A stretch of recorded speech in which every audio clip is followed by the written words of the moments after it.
आखिर में क्यों भेजा? आपको मालूम है जब कोई जलसा होता है तो सबसे बड़ा खतीब होता है, उसकी तारीख सबसे पहले ली जाती है, और जब बोलने का वक्त आता है तो सबसे आखिर में। ये और बात है, यहाँ पे हमसे सब बड़े हैं, आज तरतीब उल्टी हो गई, वरना बड़ा खतीब आखिर में आता है और बता दिया जाता है कि अभी आखिरी है, इसके बाद कोई आने वाला नहीं। जिसके लिए पंडाल सजाया गया वो उखड़ जाएगा, जिसके लिए लाइट लगाई गई वो लाइट खत्म कर दी जाएगी। इसलिए कि जिसकी आमद का इंतजार था, जिसके लिए सब कुछ बनाया गया, अब वो आखिरी खतीब आ चुका है। अब पंडाल खत्म, रोशनी खत्म। परवरदिगार आलम ने तमाम पैगंबरों के आखिर में मेरे नबी को सैयदुल अंबिया बनाकर भेजा और आखिर में भेजकर बता दिया कि जितने पैगंबर आते रहे वो सैयदुल अंबिया नहीं थे, अब तमाम पैगंबरों का सरदार आ गया है। अब इस पैगंबर के बाद कोई नबी नहीं आएगा। और एक बजे और बता दो, रमजान मुबारक का महीना आता ना, जब 29 तारीख आती है तो वो लोग जो रोजा नहीं रखते हैं इतना जोर लगा देते इमाम साहब के पीछे, फला जगह चांद हो गया, मैंने सुना है फला जगह चांद हो गया, मैंने सुना फला जगह चांद हो गया। और जो रोजादार होते हैं वो तो सोचते हैं यार 30 हो जाए तो और अच्छा। 29 रमजान मुबारक को लोग आएंगे खबर देने के लिए, इमाम साहब मैंने सुना है बरेली में चांद हो गया। दूसरा या हजरत मैंने सुना दिल्ली में चांद हो गया। तीसरा या हजरत मैंने सुना लखनऊ में चांद हो गया। चौथा या हजरत मैंने सुना भोपाल में चांद हो गया। पांचवा या हजरत मैंने सुना कलकत्ता में चांद हो गया। अब आने वाला एक और आया, हजरत मैंने अपनी आंखों से देखा है चांद हो गया। अब इमाम साहब का दिल मुतमईन हो गया, चादर तान कर सो गए। अब तो चांद देखने वाला मिल गया है। कल सुबह ईद उल फित्र की इंशाअल्लाह नमाज अदा की जाएगी। चादर तान कर सो गए, पहली नींद थी, आने वाला एक और आया, हजरत मैंने सुना बंबई में चांद हो गया। इमाम साहब की पहली नींद थी, बेदार हुए। बेवकूफ, जब तो सुनाने वाला था तो देखने वाले से पहले आता, और जब देखने वाला मिल गया तो सुनाने वाले की जरूरत क्या। मतलब ये कि कमो बेश 1,24,000 पैगंबर आए, सबने फरमाया रब एक है लेकिन रब को देखा नहीं। आदम ने फरमाया रब एक है लेकिन रब को देखा नहीं। हजरत नूह ने फरमाया रब एक है लेकिन रब को देखा नहीं। हजरत इब्राहिम ने फरमाया रब एक है लेकिन रब को देखा नहीं। हजरत मूसा ने फरमाया रब एक है लेकिन रब को देखा नहीं। हजरत यूसुफ ने फरमाया रब एक है लेकिन रब को देखा नहीं। हजरत याकूब ने फरमाया रब एक है लेकिन रब को देखा नहीं। हजरत ईसा ने फरमाया रब एक है लेकिन रब को देखा नहीं। सब खबर देते रहे रब एक है लेकिन रब को देखा नहीं। और जब मेरा पैगंबर आया तो रब को देख कर आया। रब ने फरमाया अब मेरा देखने वाला पहुंच गया है, अब सुनाने वाले की कोई जरूरत नहीं। वाह वाह वाह, क्या बात है। सबसे पहले बनाया गया मेरे नबी के नूर को और भेजा गया सबसे आखिर में। और ऐसा लाजवाब मेरा नबी, अगर नबी की विलादत ना होती तो हमारी आपकी विलादत कहां होती। आज लोगों की खोपड़ी खराब है, अकल में आता नहीं है। हमने नबी की मिलाद मनाई, झंडे लगाए तो उनको शिरक नजर आ गया। कौन अपने बच्चों की विलादत में खुशियां नहीं मनाता। तुम्हारे घरों में बच्चों की विलादत है तो मिठाई तकसीम करते हो,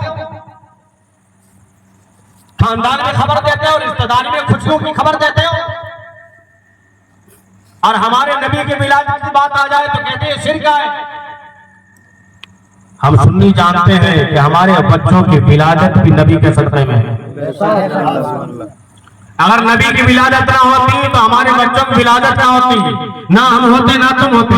हदीस कुदसी है, महबूब अगर तुझे ना बनाता तो मैं जमीन को ना बनाता, तुझे ना बनाता आसमान को ना बनाता, चांद सूरज को ना बनाता, जन्नत और दोज़ख को ना बनाता, खुश को तर को ना बनाता, बहरो पर को ना बनाता। ऐ महबूब मैंने जमीन बनाई तेरे लिए, आसमान बनाया तेरे लिए, चांद सूरज बनाया तेरे लिए, जन्नत बनाई तेरे लिए, खुश को तर बनाया तेरे लिए, बहरो पर बनाया तेरे लिए, बर को सजर बनाया तेरे लिए। ऐ महबूब सब कुछ मैंने तेरे लिए बनाया है। अगर मैं तुझको ना बनाता अपनी रबूबियत का भी इजहार ना फरमाता।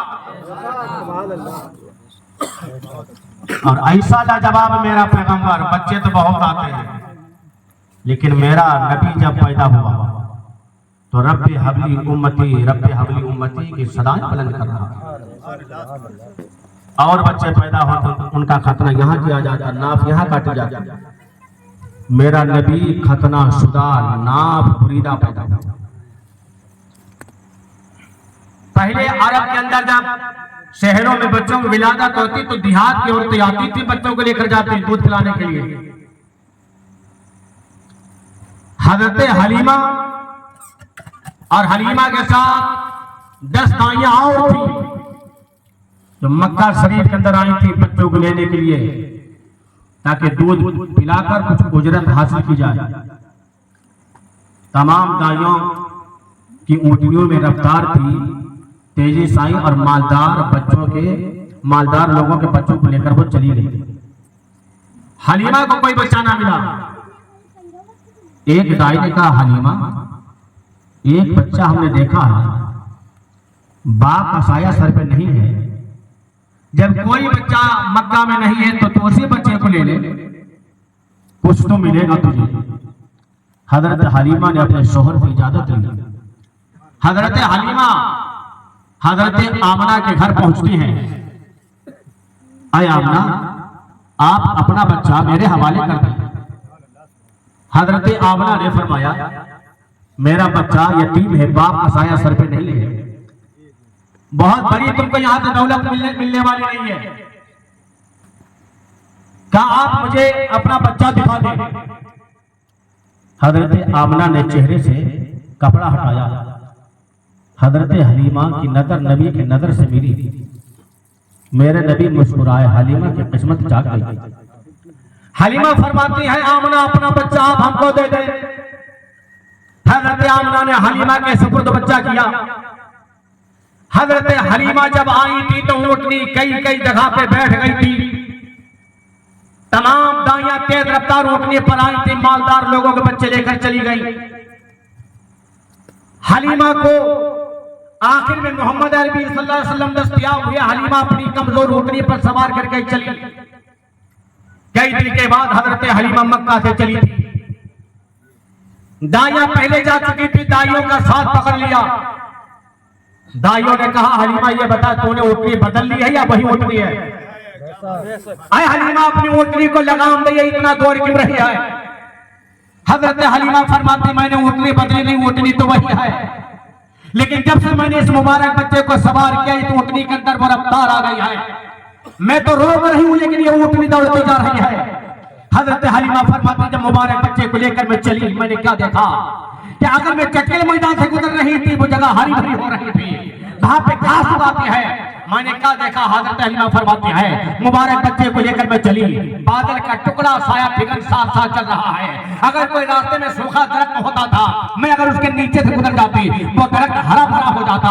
अब हजरत हलीमा अपने घर लेकर पहुंच गई है। हजरत हलीमा फरमाती, मेरे घर में बकरियां बहुत ज्यादा थी लेकिन थनों में दूध नहीं था, गरीबी का माहौल था। अब हजरत हलीमा फरमाती है, मैंने नजर डाली थी, क्या देखा कि बकरियों के थन दूध से भरे हुए हैं। हजरत हलीमा फरमाती, मेरे शोहर ने दूहना शुरू किया। जब दूध दुहा, सारे बर्तन हमारे दूध से भर गए। मैंने पिया, मेरे शोहर ने पिया, घर के सारे बच्चों ने पिया, लेकिन दूध के अंदर कमी नहीं आई। मैंने थनों को देखा तो बकरियों के थन वैसे ही दूध से भरे हुए हैं। हजरत हलीमा फरमाती, मेरे घर में एक ऊँटनी भी थी, मैंने देखा तो उस ऊँटनी के भी थन दूध से भरे हुए हैं। हजरत हलीमा फरमाती है, इतना मुबारक बच्चा है। अब किसी का वहां पे बच्चा बीमार होता है या रोता है, हलीमा के पास लाती है, ऐ हलीमा तो बड़ा मुबारक बच्चा लाई है, मेरा बच्चा रात भर रोया है, अपने मुबारक बच्चे का हाथ मेरे बच्चे के सर पे रख दे, ये रात भर रोया है। अब हलीमा मेरे आका का दस्ते मुबारक उस रोने वाले बच्चे के सर पे रख देती है। बच्चा रोता हुआ आता है लेकिन मुस्कुराता जा रहा है। किसी को नजरें बद लग रही है, हलीमा के पास औरतें आती हैं, हलीमा